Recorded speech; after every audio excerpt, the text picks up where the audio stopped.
people want this list of like, these are the foods you shouldn't be eating because maybe they feel bad if they eat those foods because they've always read that that's not healthy. And honestly, like, I feel like a lot of foods can fit in a healthy diet. And when we put these foods on a pedestal that we're not supposed to be eating and we berate ourselves for eating bad or not eating clean, that's kind of when we end up overeating those foods. I've heard it been called the Last Supper syndrome of like, well, I'm going to start dieting tomorrow. And so today I'm going to eat really bad. Knowing that you have access to those foods all the time and that you don't need to go on a diet tomorrow or a cleanse or whatever allows you to actually like enjoy those foods and know like psychologically you're going to be able to eat those foods whenever you want, which I think takes a lot of the pressure off to overeat and kind of binge eat those foods that are off limits the rest of the year. That is Lizzie Kasparek, and this is the Well Mind Podcast. Hey everybody, welcome to episode 10 of the podcast. I'm your host, Dr. Ben Coles. Thank you so much for choosing to spend some time with me today. So, how's your nutrition? Maybe more specifically, how are you making decisions when it comes to food and eating? I've invited my friend Lizzie to help us sort through some of this in today's show.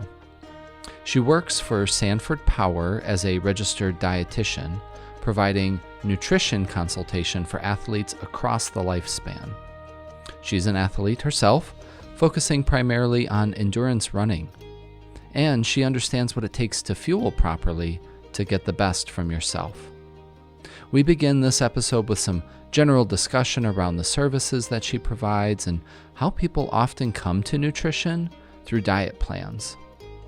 Lizzie offers cautions about focusing too much on weight loss, and she promotes a well-reasoned approach to eating that can fuel us for living an active life.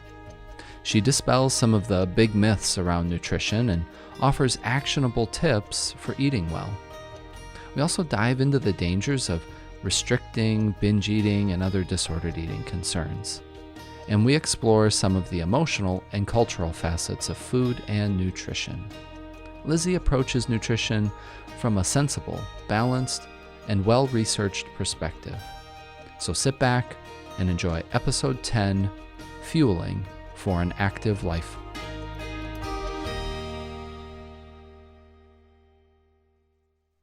Well, hello, Lizzie. Thank you so much for joining me on the Well Mind today. I'm looking forward to our conversation.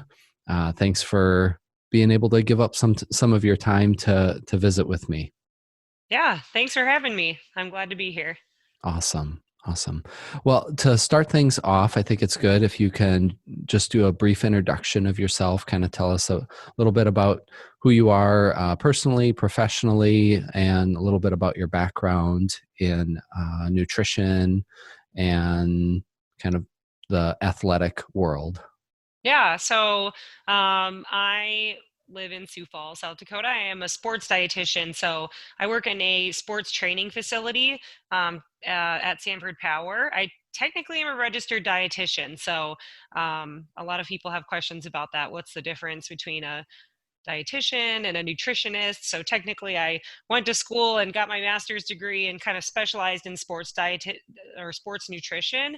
And so the majority of people that I work with are athletes. So if I work one-on-one with people, which is part of what I do, I kind of see everybody from middle school athletes and their parents all the way up to like 70-year-olds who are super active and interested in, setting new PRs for running or triathlon or just general wellness clients too. So I get people who have maybe like a weight loss goal, or they're trying to get into running, or they're just working out at the gym and they know that nutrition is a component of their workouts and their goals. So I kind of see a broad variety of people, but mostly active people.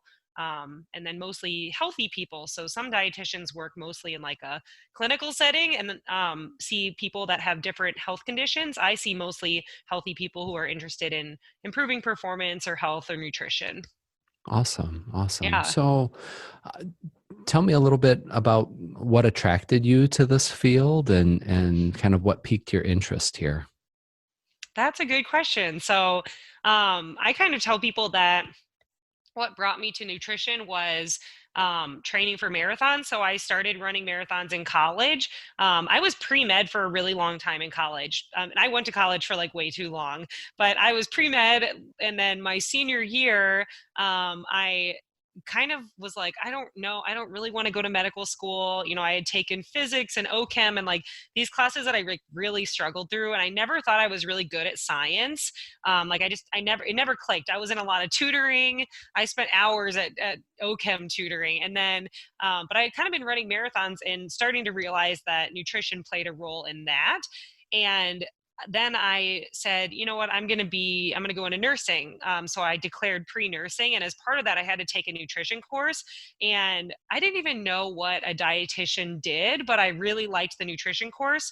I kind of took like intro to nutrition, which is what I teach now at the university level, at the same time that I took biochemistry of nutrition. And it was like the first science class that I took that I was like, it clicked. Like I was like, this makes sense. It's everybody does it. And I always tell my students that too, that it's so weird that nutrition is something that you do multiple times a day. Like we eat 3 times a day, hopefully at least. It's something that everybody has to do. And yet we don't really learn about like the science of nutrition. And I probably would have never learned about it until that I took that intro to nutrition. So it's so interesting in that way. And then you have to do a dietetic internship to become a dietitian. And I was like, again, I don't know what a dietitian does.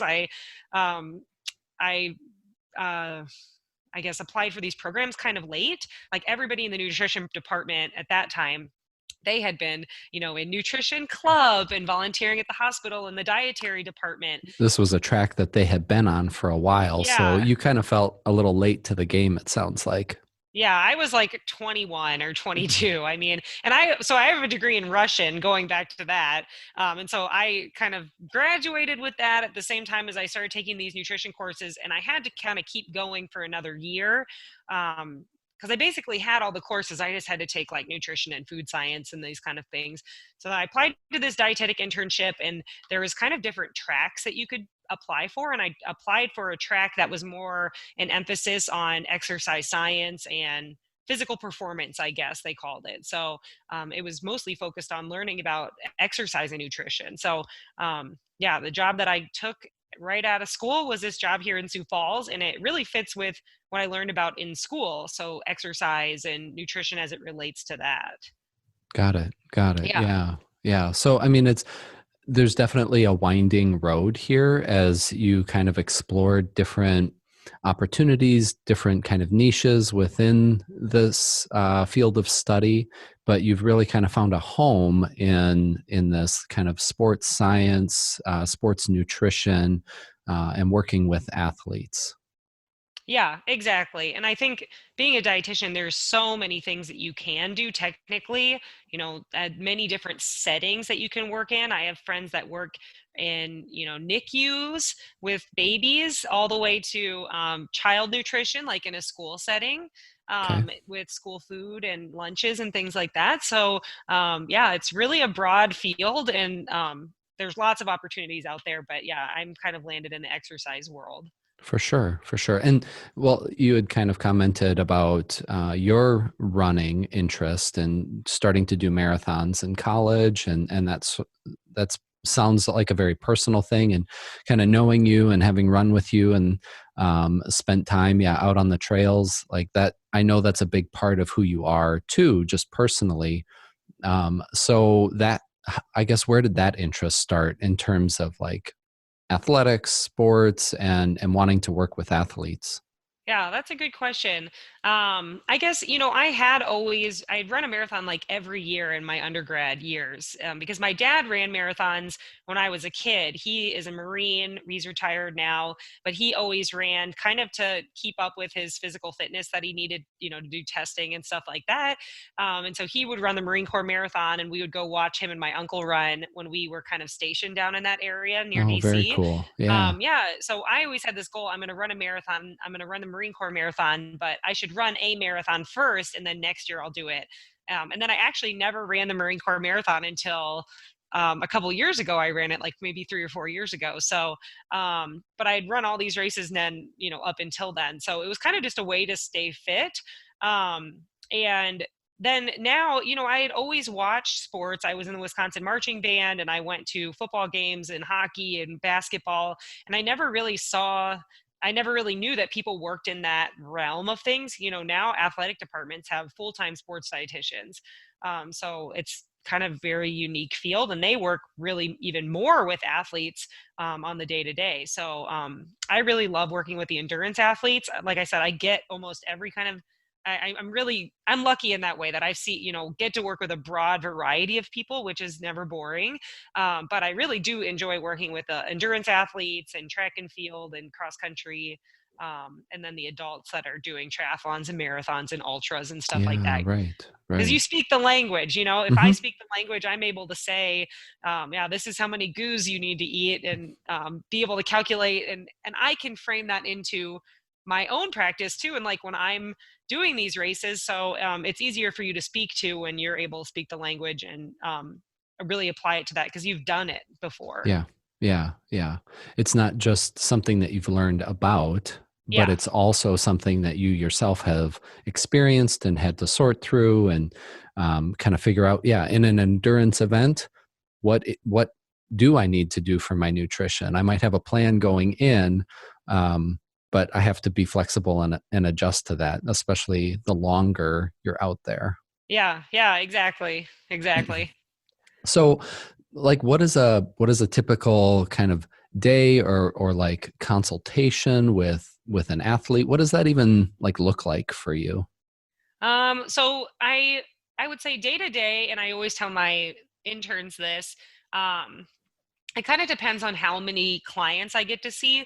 I do have I do work with some of the local universities, and so if I am visiting with them, those consults are typically shorter. I'm able to meet with athletes one on one, or do a lot of like team talks and stuff like that.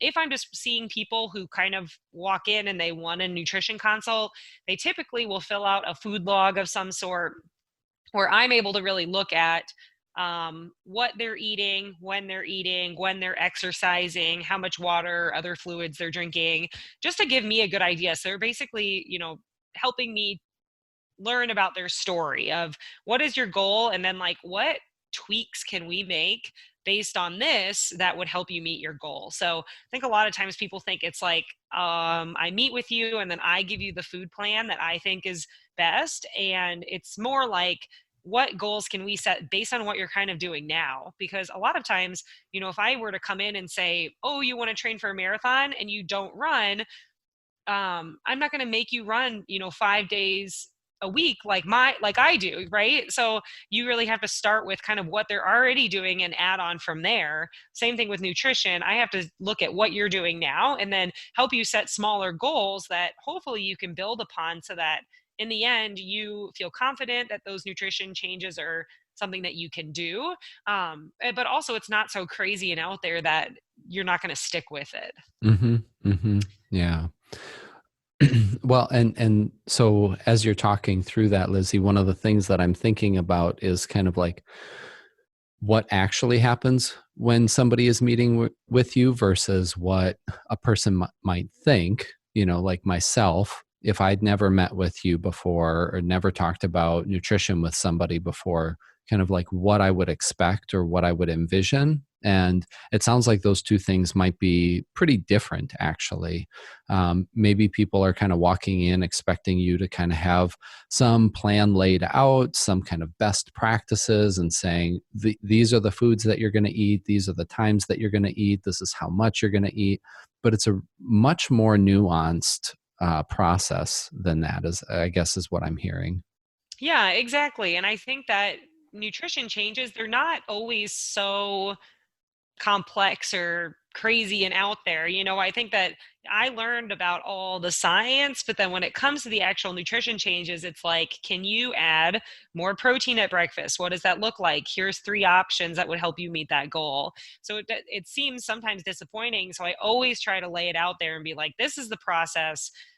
These Yeah. are the kinds of changes that we're going to be making, so that you're not walking away with a eat this, not that, or like an exact measurement of a food plan, but you're hopefully able to make smaller changes that you're going to carry out forever, hopefully, and that will help you meet your goals. And what kind of goals again typically are you working with clients on? Because I think the term dietitian, right, has the word diet in it, Yeah. and we were kind of chatting about that previously, about how this whole world of dieting is a pretty standard way that people start investigating and learning about nutrition in the first place. So maybe we can kind of dive into that a little bit in this idea of like the goal necessarily in a person's mind might be I want to lose weight, or I want to cut fat or something like that. But it seems like, again, meeting with you, it's more about lifestyle and kind of working with people on small improvements or adjustments that they can make to get themselves closer to a goal that maybe isn't based on a number on a scale or something along those lines. Yeah, and I think that sometimes, even if people kind of hold on to those goals, of that is still their original goal, hopefully we can also be kind of adding in these other things that, yeah, will get you closer to your goal. But I think when we only focus on weight loss or we only focus on muscle gain, right, that's kind of taking us away from the fact that this is something that we have to do all the time. And like if we're not able to stick with it, like if we try out this new diet and we're only able to stick with it for 2 weeks and it's so terrible and I can't go out to eat and I have to say no, to a lot of things, and I just don't see myself doing that for the long term, that's probably not going to get that person closer to their goal. Yeah, it's not um, sustainable. yeah, and exactly. And I think sometimes people come off of a different diet and they're like looking for the same kind of results from a hardcore diet, but they want to do it in a different way. And, it's really important to kind of lay that out and say, when we are working on nutrition changes, it's a lot slower. It's a slower process because we're not going on these crazy 1,000 calorie diets and, cutting out all snacks and no sugar. I mean, that's just not realistic for so many people. So I think that we have to also lay out that expectation that results are different because you wanted it to be different, right? Like you didn't enjoy being on that other diet, or you gained the weight back, or you didn't feel great all the time. And so if, that process is going to be different, results might take a little bit longer. Mm-hmm. Mm-hmm. Yeah, we get focused, and I think this is across the board, not just in nutrition, but we get really focused on the outcome of like, and if my outcome is a certain number on the scale, then that's all I'm thinking about. That's all I'm focused on, and my perception of success or failure is entirely based on what does that number say. So, how do you help people? Like, what are some ways that can help people adjust that perspective so that they're more focused on, I don't know, I mean, would you call it like healthy living or like sustainable nutrition, or like what are some of the terms that you would use, and then how do you help people get there? Yeah, and I think the biggest thing that I try to help people with is, um, if we can do this stuff long term, that's a lot better off for us. So I think sometimes we focus, like you said, let's say somebody comes in and they kind of have a background, of dieting or wanting to lose weight. And they're so focused on that number, they're weighing themselves every day, and they're kind of losing sight of the fact that, like, they're still making awesome nutrition changes. Like, their runs are better, they feel stronger, they're hydrating more, they're eating vegetables at every meal. So I think that because we're only focused on this one goal, we're not necessarily focused on the fact that we are actually making a lot of really awesome beneficial changes for our health, which hopefully in the long term makes that person hit that goal, that they are probably going to hit that weight goal, whatever it is, if that is their goal with all these other nutrition changes. But I think a lot of times people can fall off of that because they're so focused on this weight, which weight changes day to day. I tell almost everybody, if you ate a salty meal and you ate a little bit more over the weekend, yeah, your weight's going to be up on Monday. So we don't necessarily want to lose track of like all of the healthy things that can be happening. So actually a lot of times we work on like that mindset change and trying to get people to realize that low calorie eating is not good for athletes, because a lot of the people, like I said, are athletes that I work with, and they want to make changes, but they feel so comfortable in whatever area they're in now, if that's a low calorie diet or just not healthy eating, they're very comfortable in that spot. And I'm not going to tell them what they want to hear, if that makes sense. Like, I'm not willing to say, okay, yeah, we can stick with the 1200 calorie diet even though you're running 40 miles a week. Like, I absolutely can't say that. So we have to be working on, hey, this might be working for you, but you have a goal. And so you're going to listen to me. I'm the expert. But how do we get them to do it? You have to get them to buy into it and saying, if you do this, you're able to have stronger runs, you're able to work out harder, you're able to recover faster, which means you're building more muscle, which means that you're getting faster, and you're able to eat more food. So I think a lot of times you have to meet people where they're at and find a way to educate them on good nutrition that's not just from that cutting calories or eating less kind of standpoint. Which is the diet perspective, I think, right? Yeah, and I think, even you open magazines and it's like, here's a healthy dinner recipe and it's like 300 calories or something. And it's like, a lot of us are reading that just from, we don't really visualize ourselves as being an athlete or something like that. And so we're reading that saying like, oh yeah, that's healthy, right? Like, that's really healthy just to eat protein and vegetables, even though, okay, you're training for a marathon, you obviously need a lot more than that. But again, I think a lot of times dieting is perceived as super healthy. Being healthy means you weigh less or you eat less or you're only eating salads or whatever it is, whatever that person perceives. And I think when I'm working with active people, you have to say like, you need to support the activity that you're doing, otherwise what is your goal? Yeah. Yeah. So there's a whole bunch of myths and kind of cultural um, untruths that have been kind of pushed forward, and whether that's through magazines, whether that's through just picture images, those kind of things. I think that that's very present for a lot of people. And so there's a perception, and it's kind of myth based, that dieting is healthy and that the less you weigh, the healthier you are. So you're kind of addressing those two myths right now and saying, no, dieting isn't necessarily a healthy or certainly sustainable pathway. And just because you weigh less doesn't mean you're going to be healthier or perform better. Well, exactly. Yeah. And I think, um, sometimes you even have to make the person say it, of like, when was a weight that you felt when were you at a weight that you feel like is kind of your goal, or like that would be the area, like you felt really comfortable there, you liked the way you felt, you might like the way that you look. And I think we were talking about this, like sometimes I get responses from people and it's like, wait, that doesn't sound healthy at all. Because it's like, oh, I was going to the gym 5 days a week. I was running 50 miles. I was doing extra strength training workouts. I was really stressed out. I really didn't like my diet plan. I was hungry all the time. It's like that does not sound healthy to me. Like, yeah, you shouldn't be hungry all the time. You should be fueling for your workouts and feel really strong. Like, you shouldn't be walking during your runs because you feel like you run out of juice. So yeah, I think a lot of times it's trying to get people to kind of realize, what is your goal? Like, if somebody's goal is weight loss, we can work with that. But sometimes weight loss and performance goals don't go together. Like, we can't be at peak marathon training and, okay, I'm running a marathon in 2 weeks or ultra or whatever they're doing, and I want to try to lose weight. It's like those two goals don't go together, because you're probably going to be sacrificing a lot of your workouts, your hard trail runs, your hills, all of those things that you need to be able to put out a lot of effort.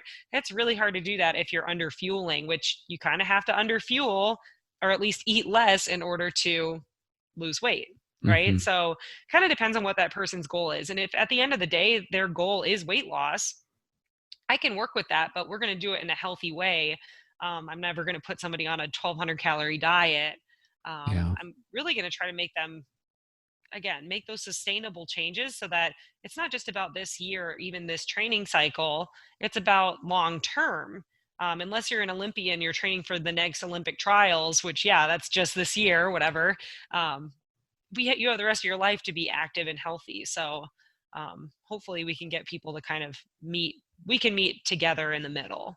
hmm hmm So, I mean, there is a fair amount of education that you're having to do here because people are coming in with a lot of misperceptions or beliefs that are not congruent with their overall goals or even just feeling good. Um, but the other part here too is that food is very emotional. And for me, like in my experience as a mental health counselor, um, food isn't necessarily talked about in a counseling session from a nutrition standpoint. Food is typically talked about from the standpoint of emotions or how I feel, or um, or what my family does, or what I learned or observed from my family. And so as a dietitian, how do you kind of approach that, knowing, yeah, there is a science component here in terms of X amount of calories are burned, X amount of calories need to be taken in, and where are we getting those? But there's also this whole emotional component to food for people. Yeah, I think, I've kind of evolved in that over the years because I think people are a lot smarter than they think that they are. So a lot of times I'll ask them like, well, what do you know about carbohydrates, or how do you perceive these certain foods? And it really depends on the person, but a lot of times, like, people know about pre and post workout, they know what they need to be doing. So it's also just trying to like match what they already know with what I feel like they need to be doing, or trying to break down some of those preconceived notions about what's healthy, what's unhealthy. Again, people want this list of like, these are the foods you shouldn't be eating because maybe they feel bad if they eat those foods because they've always read that that's not healthy. And honestly, like, I feel like a lot of foods can fit in a healthy diet. And when we put these foods on a pedestal that we're not supposed to be eating and we berate ourselves for eating bad or not eating clean, that's kind of when we end up overeating those foods. It's putting those foods on that pedestal of like, don't eat these foods, and then you end up overeating them because it's kind of like that. I've heard it been called the last supper syndrome of like, well, I'm going to start dieting tomorrow, and so today I'm going to eat really bad. So with Thanksgiving's coming up, probably not after this episode, but we talked about with student athletes this week about, get rid of that last supper mentality. Like, you can eat pumpkin pie whenever you want. You don't need to eat half a pumpkin pie and then feel terrible because you're going to feel bad. Like, if you overeat, you're not going to enjoy the food, you're not going to enjoy being with your family. All you're going to be doing is like laying in the fetal position feeling super stuffed and terrible. But knowing that you have access to those foods all the time and that you don't need to go on a diet tomorrow or a cleanse or whatever allows you to actually like enjoy those foods and know, like, psychologically you're going to be able to eat those foods whenever you want, which I think takes a lot of the pressure off to overeat and kind of binge eat those foods that are off limits the rest of the year. I feel like I'm going off on a tangent about overeating, but I think especially with holidays coming up, that's a big issue with people, that they end up like overeating, they feel bad about it, so then they just say, well, screw it, I'm gonna eat even more, hmm because now I've hmm messed up my whole day. hmm um, Yeah, and kind they of always say like, throwing in the towel. Like one bad choice just kind of leads to another and another and another. yeah, and it just spirals. It's um, like, what do you expect? If you have a big holiday meal coming up and you skip breakfast, you go on a turkey trot or whatever, you do a 5K. Now you're really kind of hungry, but you don't want to eat because it's not the holiday meal time yet. And then you actually get to that meal and you're so hungry that you end up overeating. Like, what did you expect? You haven't eaten anything for 8 hours and you went on a run. So, I don't know. I think a lot of times it's like trying to actually like listen to your body. It's okay to emotionally eat too, kind of going back to that. I think a lot of times people will kind of be mean to themselves. And sometimes we say like, well, would you tell your friend that? Like if your friend was like, man, I had such a hard day today and I'm such a pig for eating that pizza.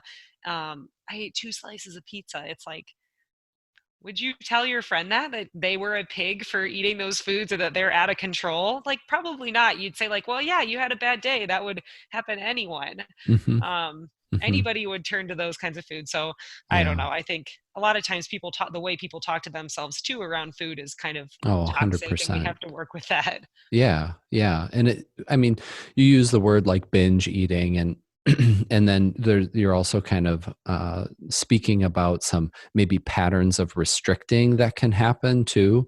And you know, again, on my side of things from a mental health standpoint, when I'm talking about those, it's usually in the context of some disordered eating patterns, and there's always disordered eating thoughts that go along with that. That's not just a person's behavior, but it's Mhm. also how we talk to ourselves about food, what we tell ourselves about food, and then that we start to kind of take that on as like our identity as well. Like this is like who I am. Like I'm an out of control person, or I'm a weak person because I quote unquote give into these like indulgences or temptations or something like that. But it really comes from a place of saying there are things that I can do and things that I can't do. And when I do the things that I can't do, that creates a lot of negative emotion inside of myself, and that kind of feeds back in, no pun intended, on then consuming other things that kind of perpetuate that cycle. But then there's a yo-yo, or a kind of like a kickback effect of then, Mhm. like I feel so bad, so then I'm just not going to eat anything, or I'm only going to eat this little tiny tray of veggies or something like that, right? And so there's this kind of disordered eating that can happen. And then there's the clinical kind of side of things, that there are eating disorders as well. And so, we're kind of talking about a whole spectrum of things. And, I don't know how often you see kind of those disordered patterns in athletes. What are your thoughts on that? Yeah, I think that's really important because you asked me even how I got into nutrition, and marathon running was part of it. But I think also I had gotten, I think maybe when I was studied abroad, I had lost some weight, and you start getting compliments. Well, you look so good. And I was kind of eating healthy and realizing like, well, I can kind of restrict these certain things and not allow myself to eat these certain foods, and I can lose weight. Well, it became pretty disordered, and I think nutrition field really struggles with that. There's a lot of people that get into nutrition because of eating disorder recovery, disordered eating habits, where they're learning about nutrition and clean eating and eating veggies and proteins and only healthy carbohydrates and restricting these unhealthy foods. And it became very toxic in my life. I mean, it was not, Adam and I, my husband, we were talking about a trip to Chicago. I worked at a kids weight loss camp. We took a trip to Chicago, and I remember we were like sitting in the hotel, and we were like like he's like, let's go out to eat, and I was like unable to imagine going out to eat. It was after this kids weight loss camp. I had spent all summer at this weight loss camp eating healthfully, and it was a low fat diet and exercise every day. And even like as a person that felt like they were very resilient to falling into those like disordered eating habits, I remember trying to figure out a restaurant to eat. It was like the end of camp. We went down to Chicago. We could not figure out where to go because I was so fixated on like, let's find somewhere where they have a healthy item on the menu.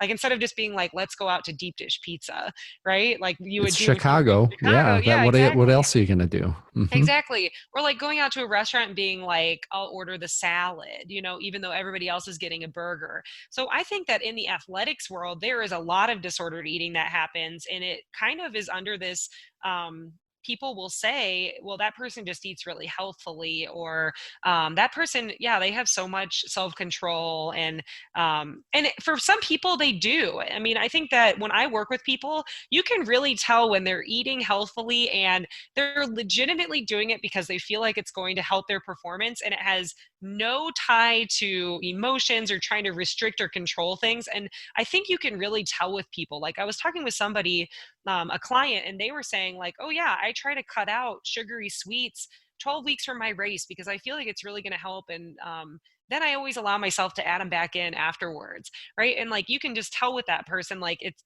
doesn't have anything to do with like the control aspect of things, of like controlling what they're eating or trying to control what their body looks like.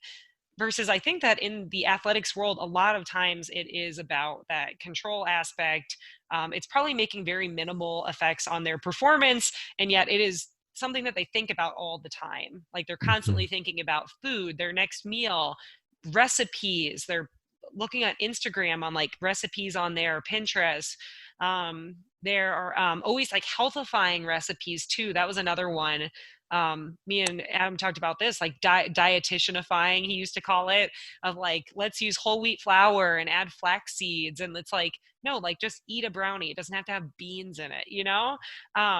So I think it really depends on where that person is. Well, It's that's not. reassuring to me because I don't want any beans in my brownies. Well, exactly. And like, don't try to pretend like that's the normal thing. And it's not that person's fault. I think that as a society, we like to think that that is good, it's better.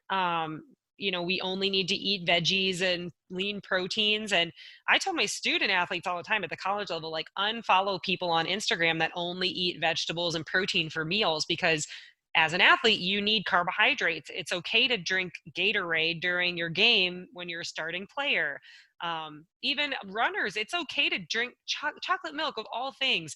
You just ran 18 miles and you can't drink a glass of chocolate milk, right? It's 200 calories. Yes, it has sugar in it, but you just burned so many calories like on your Hmm. run. So Hmm. I think yeah, it's not always coming from a place of control, but I think there are a lot of disordered eating habits that happen in the athletics world. And yeah, maybe they're not full-blown eating disorders, but people, you don't want that to have to control your life either. Yeah, yeah, and and then kind of these nutrition plans that maybe fall into a very specific kind of dietary, like you can have these things and you can't have those things, that are very restrictive. I think kind of set us up, like even if we go into it from a healthy mindset, that it has this kind of power in influencing then how we start thinking about things as we go through and move forward with it. So even if we came in at a good spot, because I don't think anybody comes into this saying, I want to have disordered eating habits in my life, or I want to obsess about food, or I want to be really difficult every time we go out to eat someplace. That's not where it starts. But I think the more restrictive these dietary plans are, I think that sets people up. And then we all, again, from an athletic standpoint, like you are working with athletes, people that are very primed for performance and goal setting, and they're probably pretty motivated. um, Maybe they they have a higher level of control in their life. And so I think just from a personality standpoint, you're already kind of primed internally to like grab onto those things that say, oh, I can do this one little thing. I was Yeah.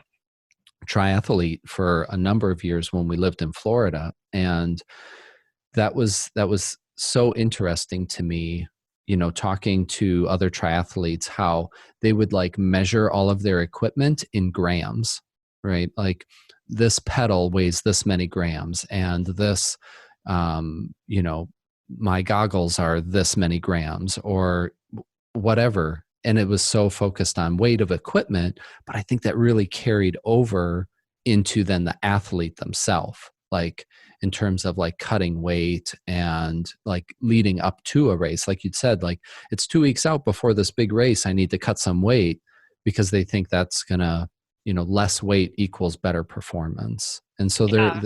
there's all of these things that get really confused pretty quickly when we get into these kind of patterns of living that just aren't sustainable. Well, exactly. And like, I don't want to say that weight doesn't play a role ever, But I think when people are constantly fighting against their weight and their goal of running or doing triathlon or whatever is to compete against themselves, I think that, if you're constantly struggling against your genetics in order to beat only yourself, like maybe you're just an age, and I don't want to say just an age group winner or whatever. I mean, maybe you're very competitive, but I had a friend once say, like, unless somebody, and this is like probably when I was more disordered in my eating habits, and she told me, unless somebody's paying you, like your model, or you're getting paid to do that sport, like why are you struggling so much with this? And it shouldn't be that. I mean, that was like the harsh reality. She was telling Hmm. me that, like, Hmm. you can eat the brownie or you can eat the bread or whatever. And so that was a friend telling me, but I sometimes want to say Yeah. that to people of, like, why do you see this as a way that you would want to live your life? And again, it is such a mental component, so you can't say that to somebody because that comes off as extremely harsh, right? You could Yeah, probably yeah. tell a Well, friend super that. critical or judgmental, but but we also need to be able to have a reality check at some point, like to be able to say, well, this is what I'm doing, and how right of center, left of center is that, Mhm. like, and so maybe it does take a close friend being able to say, hey, I'm like kind of concerned about this. Like, you seem to be taking this beyond a reasonable level, and Yeah. and in a compassionate or empathetic way kind of bring that to that person, um but still we have to be real. Well, yeah. And I think, like you said, I think a lot of times it's only the weight aspect that comes into the performance. And weight all the time. Like, people go on diets, they start eating a diet plan, or like you'll hear about, keto is the best diet, or paleo, or all these diets. And when you say, like, how is it the best diet? It's almost always because of weight loss, right? Like, this is the healthiest diet because I'm going to lose weight, when we're not looking at like any other components of health. When we know for a fact that people that go on diets typically will regain that weight back, right? I mean, if you're constantly need to be on a diet, we need to find something sustainable. Even if it means you are going to be heavier, are you able to actually refuel after runs? Are you able to, eat goo on the run and not be concerned about the calories and grams and that kind of stuff? Are you able to go out to eat with friends? I mean, don't do that right now, but there's a lot of reasons why I think accepting a natural weight is, and not struggling against it your whole life, it has a lot of benefits. So as a dietitian, I think sometimes people give me the eyebrow because it's like, what, you say that I can eat cookies or candy or whatever? And it's like, yeah, don't only eat those foods, but if you can't eat any of those foods now, you should be able to eat those foods, Hmm. Hmm. so yeah, I think, again, I think that we only tie it to the weight. And I like what you say about the triathlon world. Yeah, I do think that triathletes are even their own special breed of, like, the Yeah, bike, for the sure. how much your bike weighs and stuff like that. But you have to work with that individual. If their goal is performance, I know that I had my best race at this weight, and I've really, I mean, maybe somebody had their best race at a certain weight, and now they don't take care of themselves because they just constantly are eating fast food or constantly eating the sweets. Like, that's not healthy either. So, like, can we meet in the middle and find, an area where you can sustain this kind of diet plan? Yeah, yeah, for sure, for sure. So what do you do? I guess I'm thinking about things from like a cultural perspective too, because you and I are both here in the Midwest, and I think there are definitely some eating traditions that are a part of Midwestern culture. Um, when I lived in the Southwest, there were definitely food traditions there, and then internationally, like both Sioux Falls, Mankato, the Twin Cities, like these are really high populations of international people as well, and so they're coming with their own food traditions and culture behind that. So where does culture, food traditions, where does that play into this conversation about nutrition and wellness? Yeah, that's really interesting. And I followed some dietitians on Twitter who have been talking about this, because for the longest time, for example, dietitians will say a lot of times, well, like, you should choose the whole grain option like brown rice. And this dietitian came out and was like, you are not doing any favors to people in cultures that eat white rice. When you're saying white rice is unhealthy, like, you're just, that's a slap in the face to these cultures that like rely on white rice as a staple. So I think you really do have to be able to incorporate those cultural foods into people's diets. And I think when we were talking before, I gave the example of a kid who is from a Somalian family, and what does their mom keep at home for snacks? So if I'm constantly in my, Midwest mind thinking, granola bars and PBJs and those kinds of foods, well, mom might not have those foods at home. So what are some things that you could recommend that would kind of fit into that? um, I think especially in the Midwest, hot dish, right? If I'm constantly saying protein, carbs, fat, I'm showing them this healthy plate with lots of veggies. Um, Mom might be making a hot dish. It's so easy to throw that together. But if mom's in the room, and I'm only talking about kids now, of course, because I'm talking about hot dish, but a lot of times I'll say, like, can you add some veggies to that? Or can that be a side? Can you have a piece of fruit on the side? So not ever telling anybody that like that's unhealthy, but like, how can we make that part of a more balanced meal? Like, there are ways to do that. um, I'm trying to think of some other good examples. I've worked with a lot of families that maybe eating tacos, burritos, that's part of their just family meals. And so, like, how do you make that healthier? Can we add some veggies? Again, I'm always saying, can we add some veggies? How you can't only make recommendations to eat veggies and noodles when maybe that person doesn't eat those foods. So again, that's why I like doing the food log with clients, because you can see what they're doing now and then make modifications that you feel like would be within their own eating habits, if that makes sense. Yeah, yeah. And what are your thoughts? I think, during COVID here, people have been kind of forced to figure out how to eat more at home, do more cooking. I think some of that has relaxed along the way, and certainly meal services, kind of delivering food and those kind of things has rapidly grown in response to the need, because I think there's a large percentage of folks that do eat out regularly. So I don't know. Do you have any guidance for people typically when they're trying to balance out what am I making at home versus what am I purchasing that's ready made or made someplace at a restaurant? Yeah. And when people are kind of trying to get into making more meals at home, a lot of times I will recommend writing down like a meal plan for the week. And people sometimes want those exact portions, but it's like you can make a healthy plate with the protein, with some veggies, with some carbohydrates. You can have all of those foods on your plate and choose a recipe. It doesn't need to be you're just making plain chicken, you're just making a whole grain, and you're just making, steamed veggies. You can find a recipe that kind of contains all those different food groups that I would be recommending without weighing and measuring and making sure a third of your plate is, filled up with these. Yes, that's the recommendation, but a recipe can fit into that too. So a lot of times I'll say, write out maybe every breakfast, you're probably going to eat the same thing: oatmeal, yogurt, whatever it is. But for lunches and dinners, that you kind of struggle with those. And so write out exactly what you're going to eat for lunch and exactly what you're going to eat for dinner, and include, like, do you really see yourself cooking on a Friday night, or do you always order in on a Friday? Right. So that allows you to buy exactly what you need for the recipes you need to make, and then allow room for eating out, or allow room for getting takeout or pizza, or just having make your own taco night or whatever. I think that writing it all out really helps people initially. And then once they get into the groove of like, this is a good balance between eating out, if you're balancing bringing kids to football and soccer, and you're trying to fit your runs in, and that you're always going to eat out after, little Timmy has his basketball game. You have to make room for that too. Like, it's so unrealistic to say, I'm going to have crock pot at home every single week if you never do that now.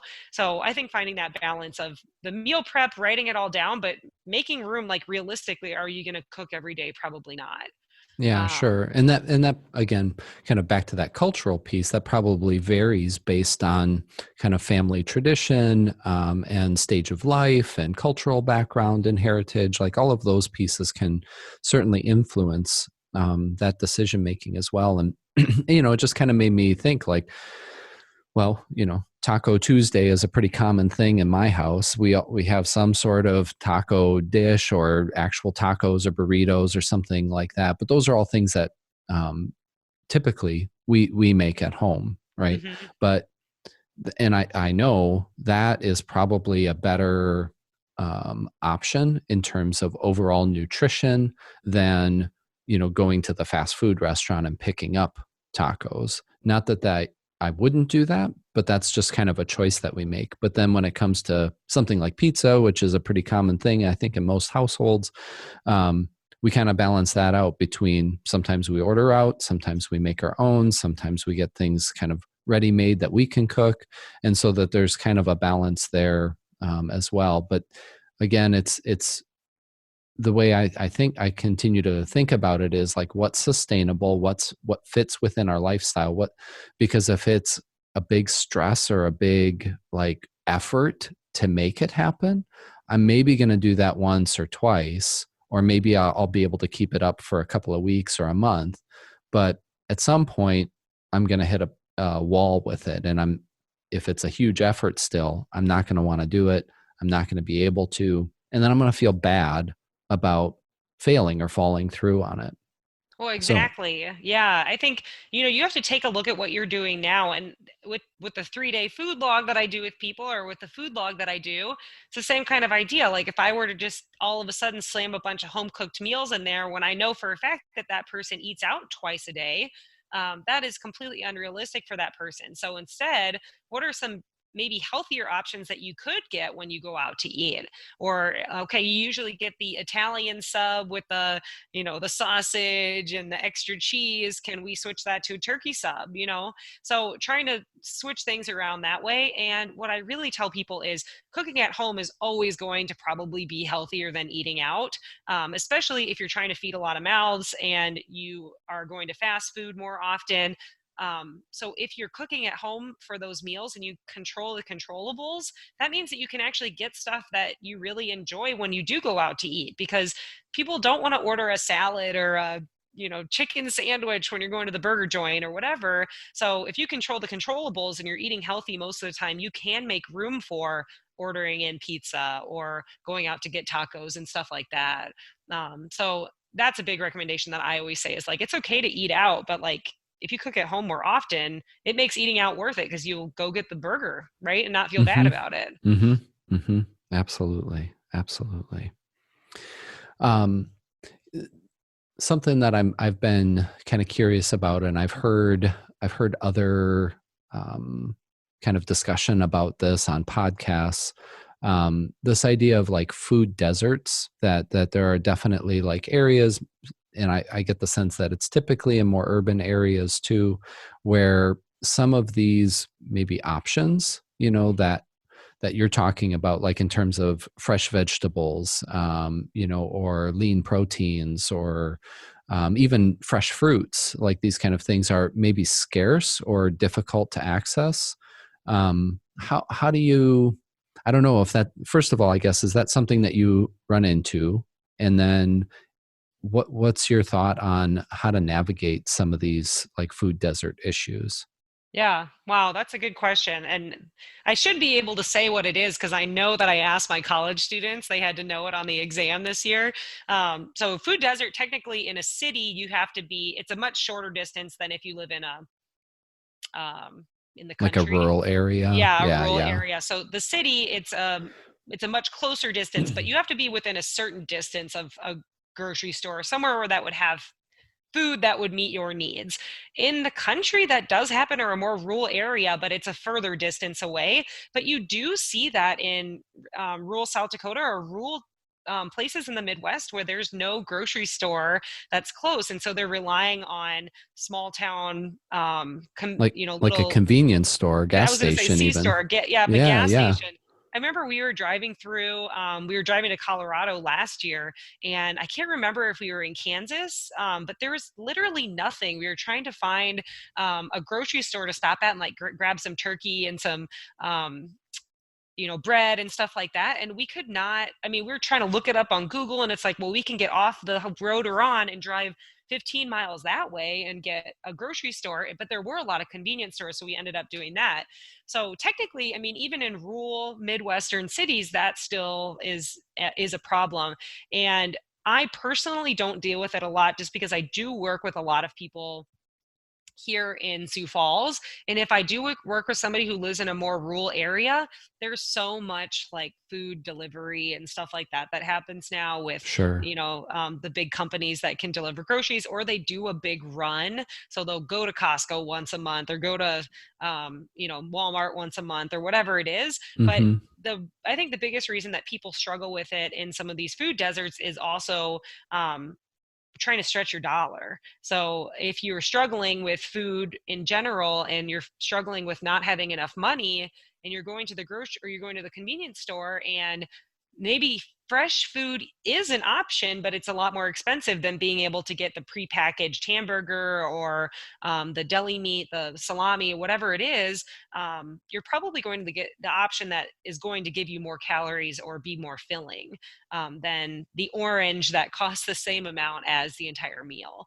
So that's a big issue, is like, even if that food is accessible, like, is it, It's cost prohibitive, is what I'm yeah, hearing. Like, and convenience stores inevitably are going to be more expensive just across the board yeah. than getting into a full like grocery store or market of some sort.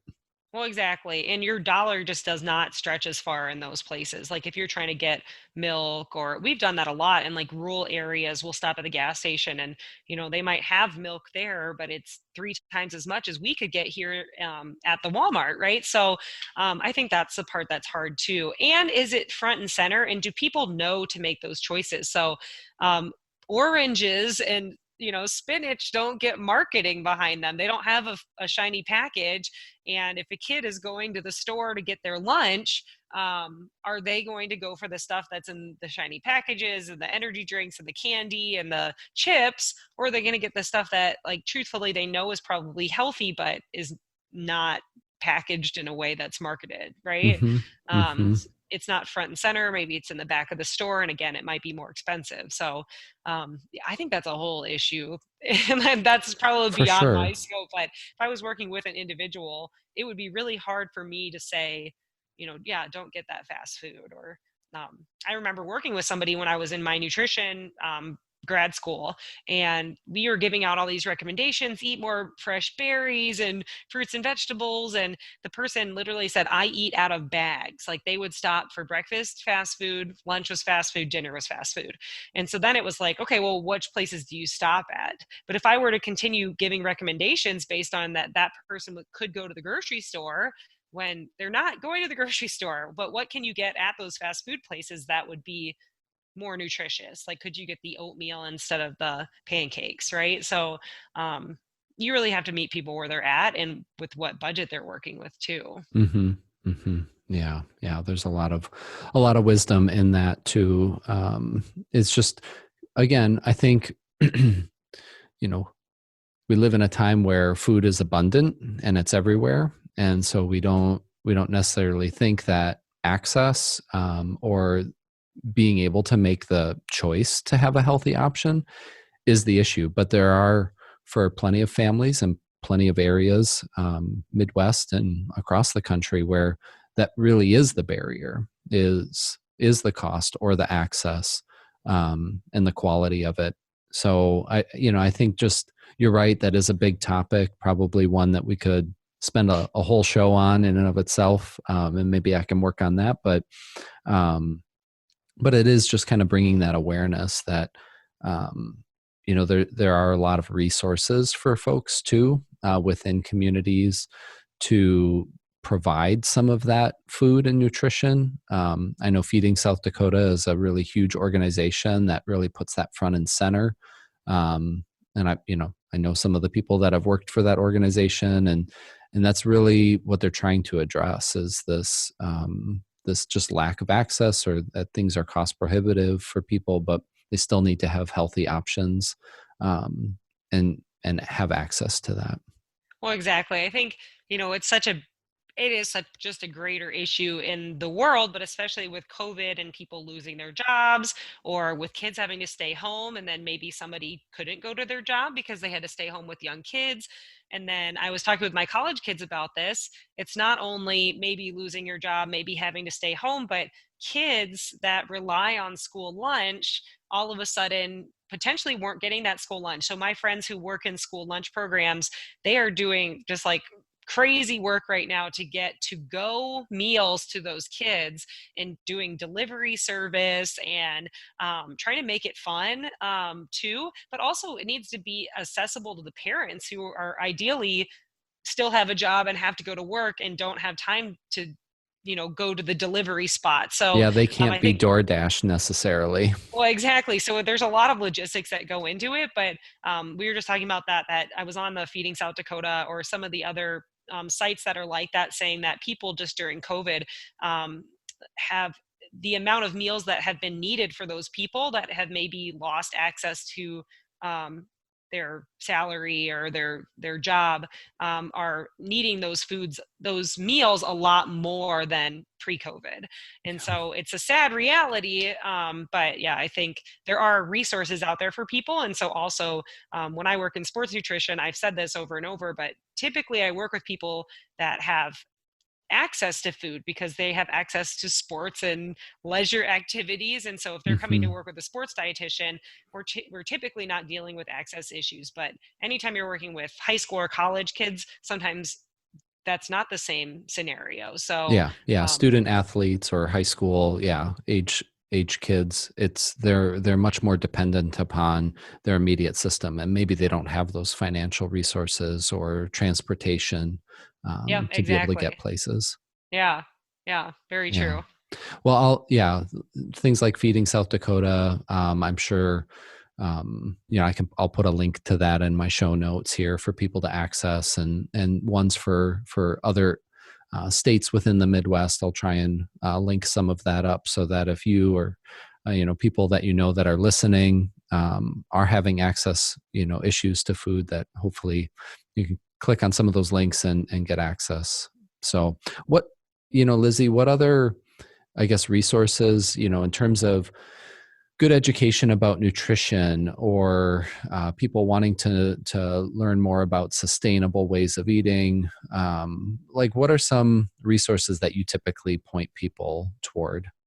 That's a good question. So, technically, a good one that puts out articles that are science based, written by dietitians, would be the Academy of Nutrition and Dietetics. They put out a lot of good nutrition articles, kind of for the whole lifespan. So, it's not always specific to athletes. They do have some athlete specific stuff on there.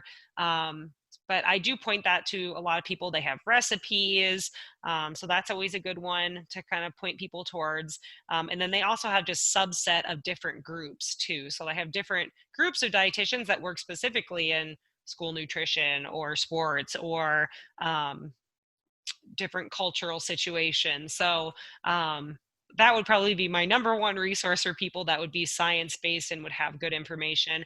Another thing that I always recommend, and I tell this to my college kids that are just looking up information, but if they're finding nutrition information out there, making sure that the person has some credentials behind their name, just like I'm sure that you would recommend people look for those same credentials for mental health resources as Oh, well. totally. Yeah, Um, 100%.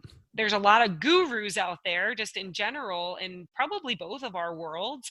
And I think somebody had just tweeted about this yesterday, that there was a whole person who wrote a whole entire book about the carnivore diet, which is literally a diet where you just eat meat, which sounds terrible. Because I like a blueberry once in a while, or a piece of sourdough.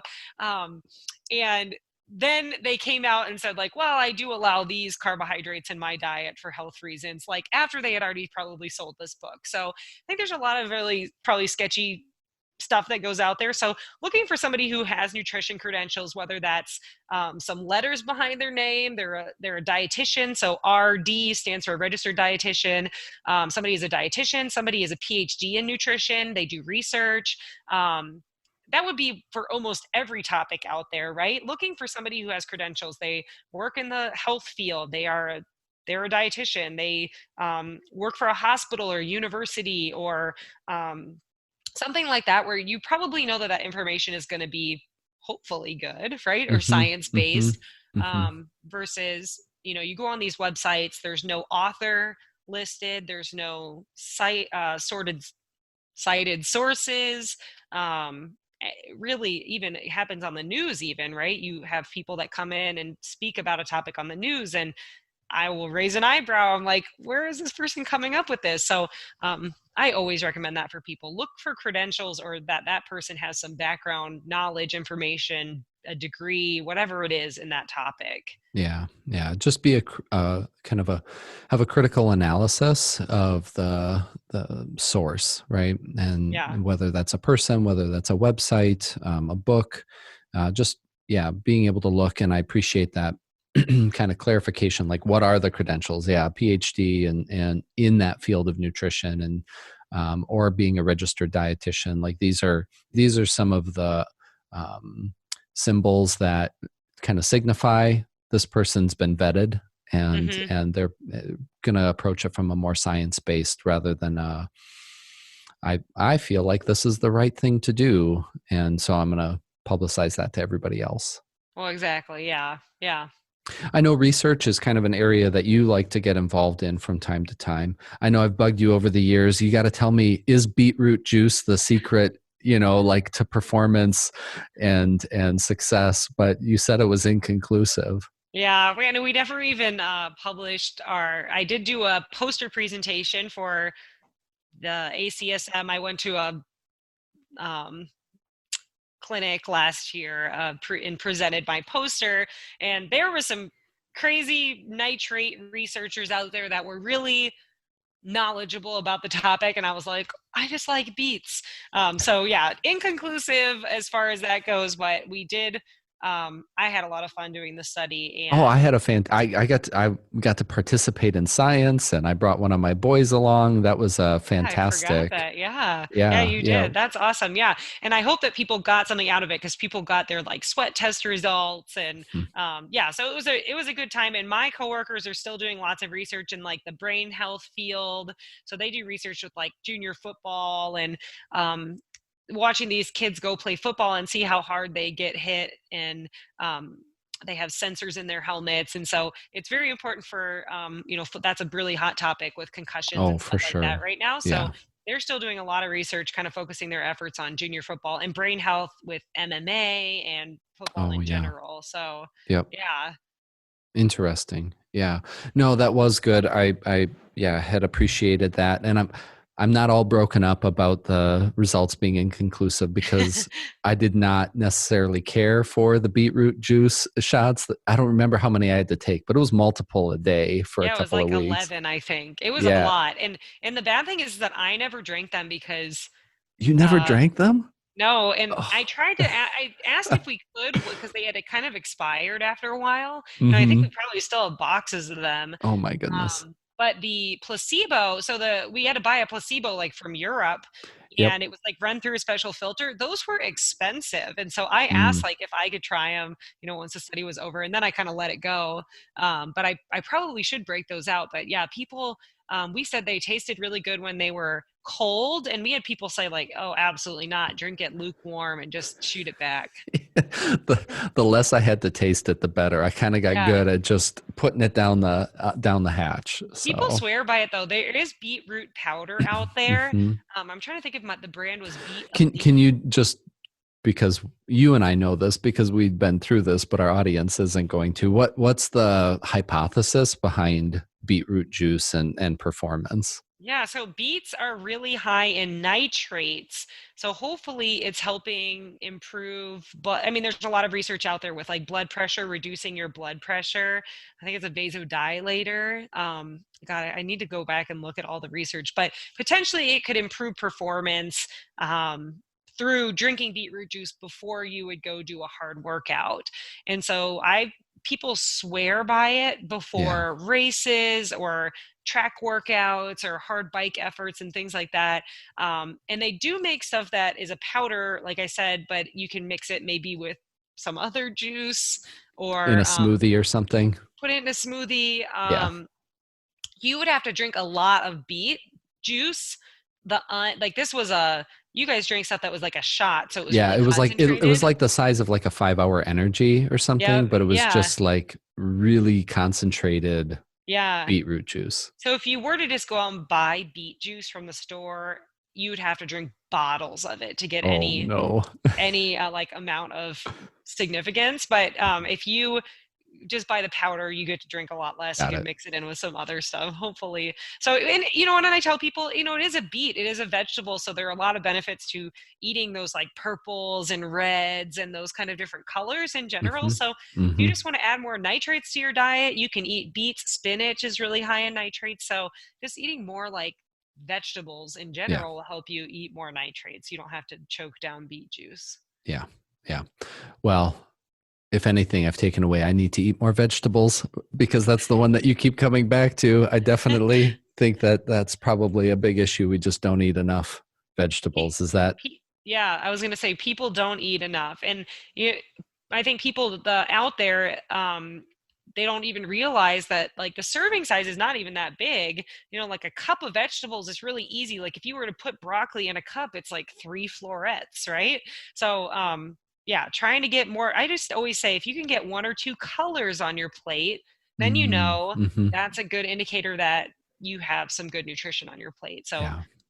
something you can add versus trying to take stuff away all the time. So pizza night, maybe try to add some baby carrots to the side. Okay. All right. We'll work Your, on that. your kids will love that, I'm sure. Lizzie said we need to eat our carrots tonight. I'm gonna Yeah. bring that up tonight. So what what's next for you, Lizzie? What are some things that you're working on personally, professionally, on the horizon for you? That's a good question.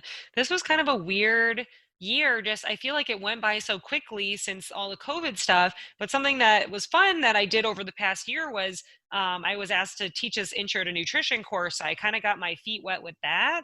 And so I will be teaching it again in the spring. And so I'm going to try to refine some of the stuff that I did because I was kind of flying by the seat of my pants. I really appreciated another instructor gave me a lot of her resources. So I'm going to try to tweak some of that stuff for kind of my style of what I taught the kids about and write some original exam questions and stuff like that. I mean, I write all my exam questions. No, the book I has get some it. good I get it. resources as well. So I will be working on a lot of that kind of stuff. And then just going forward, I think nutrition, you know, again, with all the COVID stuff, we've kind of been playing around with doing more of these virtual consults. And so in North Dakota, I'm licensed and South Dakota. So we've done a lot more virtual stuff with North Dakotans and South Dakotans. Maybe Minnesota in the future, we'll see, kind of in our footprint here. So working more with those virtual one-on-ones, potentially maybe some group stuff in the future with our wellness centers Yeah. here for the Sanford Wellness Center. So yeah, a lot of hopefully some good stuff coming up in the new year. I feel like it's already, this year has just like flown by, but also crawled by. Mm-hmm. Mm-hmm. Yeah. It's been a real mix. That's for sure. But Yeah. no, it's good. Just a good reminder that even something like nutrition and meeting with a dietitian can be done virtually. Mhm. That isn't while traditionally it's been face to face, I'm sure, and people coming in and sitting with you. We can do that just like you and I are today to have this conversation too. So Yeah. that's And some great. people, I would say some people like it more because they can be on their lunch break or in the car waiting for their kids' soccer practice and sit there and do the nutrition consult and not have to drive all the way up to my office and meet face to face that way. So a lot of people like it more. So if they had the option, they would rather do it virtually just Sure. because it's more convenient. Yeah, fits in with their life. Yeah. Yeah. I wish Yeah. I could do everything. Go to the dentist, get my hair cut virtually. No, I'm just kidding. So if people are interested in the services, that you are providing, what's kind of the best way for people to reach out to you or get connected with you?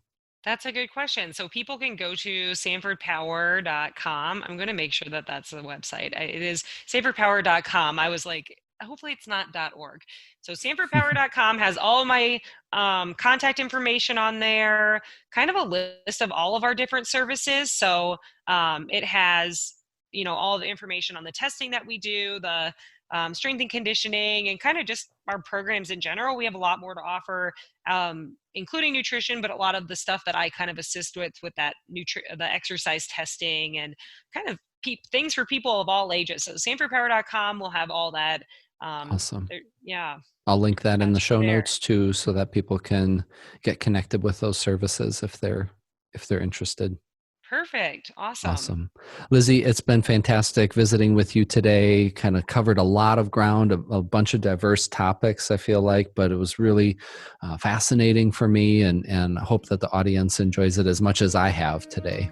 Awesome. Yeah. Thanks for having me. I look forward to listening to it. A big thank you to Lizzie for joining the WellMind community, and thank you for spending your time with me today. If you enjoyed the show, please subscribe through your podcast app so that you automatically get the latest episode. I publish new episodes every Monday. Also, consider taking a moment to review the show if you found our discussion meaningful to you. Word of mouth is great too. Please let people know about the WellMind podcast. If you are interested in connecting with Lizzie or learning more about Sanford Power and all they have to offer, please check out the links in the show notes. Many thanks to the staff here in the Bethany Lutheran College podcast studio. Greg, Seth, and Caleb are awesome in providing technical support for the podcast. Special thanks to Lauren McMacken for designing the logo and cover art. Next week, I will be releasing my first solo episode of The WellMind. Issues of burnout and compassion fatigue are topics that I frequently talk about with clients, supervisees, colleagues, and various groups. Healthcare workers, teachers, counselors, pastors, and other caregivers are just a few of the fields at the highest risk for experiencing compassion fatigue. So next week, I share the research and practical approaches for building and sustaining your compassion fatigue resilience. Thanks again for listening, and until next time, be well.